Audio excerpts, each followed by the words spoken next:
Qu'est-ce qui nous fait sortir du lit le matin? Pour beaucoup d'entre nous, la réponse, c'est le travail. Mais le travail, c'est bien plus qu'un simple moyen de gagner sa vie, non? C'est une grosse partie de qui on est, de comment la société fonctionne.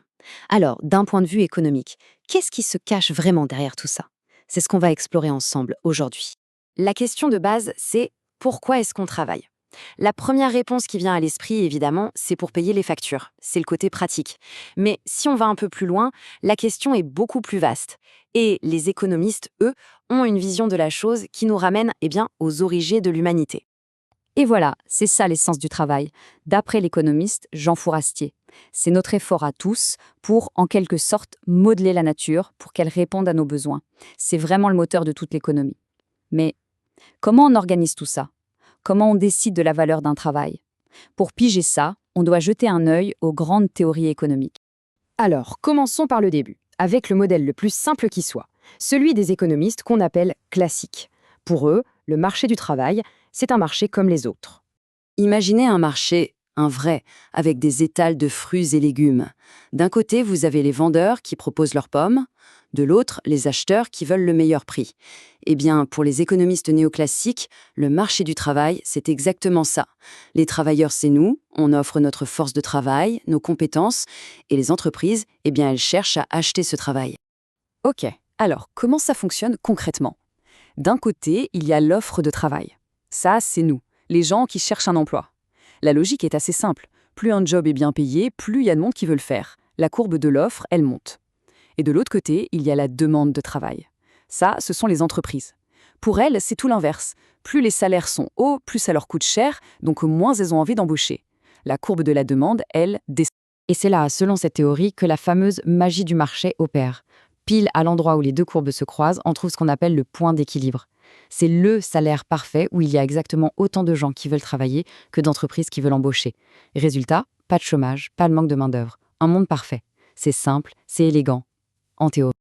Oui, en théorie. Parce que c'est là que le beau modèle commence à coincer. Si le marché était si parfait, s'il s'ajustait tout seul, alors le chômage de masse, ça ne devrait tout simplement pas exister. Or, on sait bien que c'est une réalité. Alors, qu'est-ce qui cloche dans cette belle image? Pour trouver une réponse, il a fallu que les économistes changent complètement leur façon de voir les choses. Il fallait arrêter de penser que le chômage est juste un petit bug dans le système et commencer à se dire que, peut-être, il fait partie intégrante du système. Déjà, il faut savoir qu'il n'y a pas un, mais plusieurs types de chômage. Vous avez le chômage frictionnel, c'est normal, c'est le temps de chercher un nouveau job quand on quitte l'ancien. Il y a le structurel, là c'est plus sérieux, c'est quand les compétences des gens ne correspondent plus à ce que les entreprises recherchent. Et puis, il y a le conjoncturel, celui qui explose pendant les crises économiques. Le problème, c'est que la théorie classique ne voit que le chômage volontaire, des gens qui choisiraient de ne pas travailler. Ça n'explique pas du tout les millions de personnes qui cherchent désespérément un emploi. Et c'est là qu'un personnage clé entre en scène, John Maynard Keynes. En pleine Grande Dépression des années 30, il regarde autour de lui et il se dit « Attendez, cet équilibre parfait dont tout le monde parle, je ne le vois nulle part. » Pour lui, la théorie classique, c'était une belle idée de laboratoire, mais qui n'avait rien à voir avec le monde réel dans lequel les gens vivaient et souffraient. Et son raisonnement est vraiment contre-intuitif. La solution classique au chômage, c'était quoi? Baisser les salaires. Comme ça coûte moins cher aux entreprises d'embaucher. Ça semble logique, non? Sauf que Keynes a montré que c'est un véritable piège. Pensez-y. Si on baisse tous les salaires, les gens ont moins d'argent. S'ils ont moins d'argent, ils dépensent moins. Et si personne n'achète, les entreprises vendent moins, donc elles produisent moins, et au final, elles licencient. C'est le serpent qui se mord la queue. Une solution qui paraît bonne à petite échelle peut être une catastrophe pour l'économie entière. Ce débat entre les classiques et Keynes a été absolument crucial. Mais il a aussi montré qu'il fallait regarder les choses de plus près. Il fallait zoomer, s'intéresser aux gens, à leurs décisions. Parce que la grande leçon, c'est que le travail, ce n'est vraiment pas une marchandise comme les autres. Reprenons notre image de la pomme. Une pomme, elle s'en fiche de savoir qui va la manger. Elle n'a pas de projet, pas de loyer à payer, pas d'enfants à élever. Un être humain, si. Et c'est là toute la différence. Quand on traite le travail comme un simple produit, on passe à côté de toute cette complexité humaine. C'est justement ça que les théories plus modernes ont essayé de prendre en compte. Prenez n'importe quel parcours professionnel. Les études, les formations, l'expérience qu'on accumule, tout ça, c'est ce que l'économiste Gary Becker a appelé le capital humain. C'est une idée super importante qui explique pourquoi tout le monde n'a pas le même salaire. En gros, on investit en soi-même, on devient plus productif Et donc, en principe, notre travail a plus de valeur. D'accord. Mais comment un recruteur peut-il deviner tout ce capital humain en un seul entretien? C'est quasi impossible. C'est là qu'entre en jeu une autre idée géniale, la théorie du signal. Prenez un diplôme. Pour l'employeur, ce n'est pas juste la preuve qu'on a appris des choses. C'est un signal. Ça veut dire, cette personne a été sélectionnée, elle a travaillé dur, elle est probablement fiable. C'est une façon de réduire le risque au moment de l'embauche.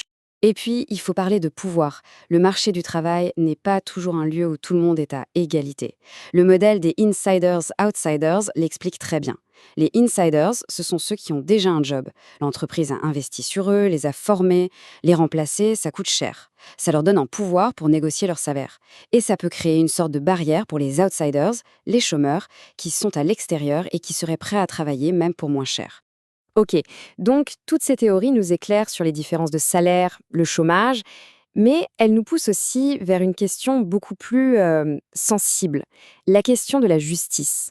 Est-ce que ce marché du travail est vraiment équitable? 154. Juste un chiffre. Il peut paraître anodin comme ça, mais il cache une réalité assez vertigineuse sur les inégalités. D'après un rapport d'Oxfam, c'est le nombre d'années qu'il faudrait à une personne payée au SMIC au Maroc pour gagner ce que l'un des plus grands milliardaires du pays gagne en une seule année. 154 ans de travail contre une seule petite année de revenus. Face à un fossé pareil, la question s'impose.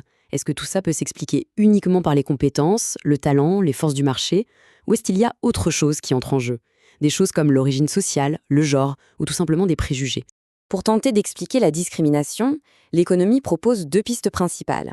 D'abord, il y a la discrimination par les goûts, une idée de Becker. Là, c'est le préjugé pur et simple. Un employeur refuse d'embaucher quelqu'un à cause de son origine, par exemple, même si c'est la meilleure personne pour le poste. Et puis, il y a la discrimination statistique, de Pels. Là, ce n'est pas forcément de la haine, c'est plus insidieux. L'employeur utilise un stéréotype sur un groupe comme un raccourci mental et il va pénaliser un individu brillant qui fait partie de ce groupe. Mais au final, le résultat est le même, une injustice qui n'a rien à voir avec les compétences réelles. Alors, si on résume un peu notre parcours, on est parti d'un modèle super simple, presque une belle mécanique. Puis on l'a confronté à la dure réalité du chômage. Ensuite, on a rajouté une couche de complexité, l'humain, avec ses compétences, ses signaux, ses jeux de pouvoir. Et pour finir, on a touché au sujet le plus sensible, les inégalités et la discrimination. Donc, la grande leçon de tout ça, c'est que le marché du travail, ce n'est pas juste une affaire de graphiques et de chiffres, non, c'est bien plus que ça.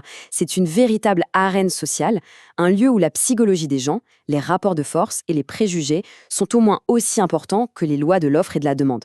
Et finalement, le vrai défi aujourd'hui, et encore plus demain, ce n'est plus seulement d'avoir un travail. C'est la qualité de ce travail. Est-ce qu'il est juste? Est-ce qu'il permet de s'épanouir?